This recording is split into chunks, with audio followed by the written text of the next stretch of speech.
நீங்க எப்படி பண்ணிட்டீங்க அப்படி பண்ணிட்டீங்க.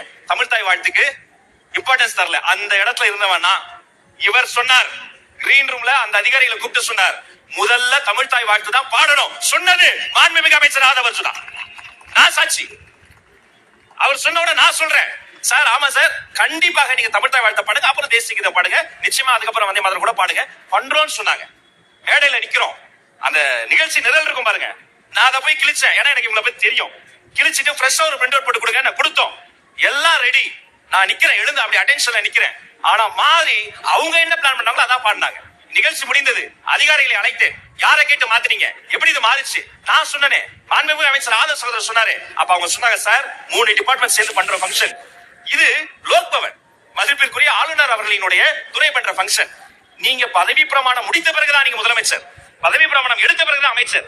அது எடுக்கிற வரைக்கும் நீங்க சாதாரண எம்எல்ஏக்கள் தான். அப்ப இந்த நிகழ்ச்சி அவங்க நடத்துறது தான். ஆனாலும் நீங்கள் சொன்னதை நாங்க சொன்னோம் என்று அவர்கள் சொன்னாங்க. நான் உடனே சொன்னேன், சரி சார், இது அவங்க நடத்துற ஃபங்க்ஷனாவே இருக்கட்டும், அவங்க போட்ட ஒரு அஜெண்டாவே இருக்கட்டும். ஆனா இனி நடத்த போகிற, மீண்டும் மீண்டும் நடத்த போகிற ஒவ்வொரு ஃபங்க்ஷனும் மாண்புமிகு தமிழ்நாடு முதலமைச்சர் அண்ணன் சி ஜோசப் விஜய் நடத்த போற ஃபங்க்ஷன். இங்க தமிழுக்கு தான் இம்பார்ட்டன்ஸ், தமிழுக்கு தான் முதல் இடம் என்று நான் சொன்னேன். அந்த இடத்தில் எல்லாரும் போது முதல்ல குரல் கொடுத்தது உங்க ஊரு தொகுதி, உங்க தொகுதி எம்எல்ஏ. இதை நீங்க பெருமைப்பட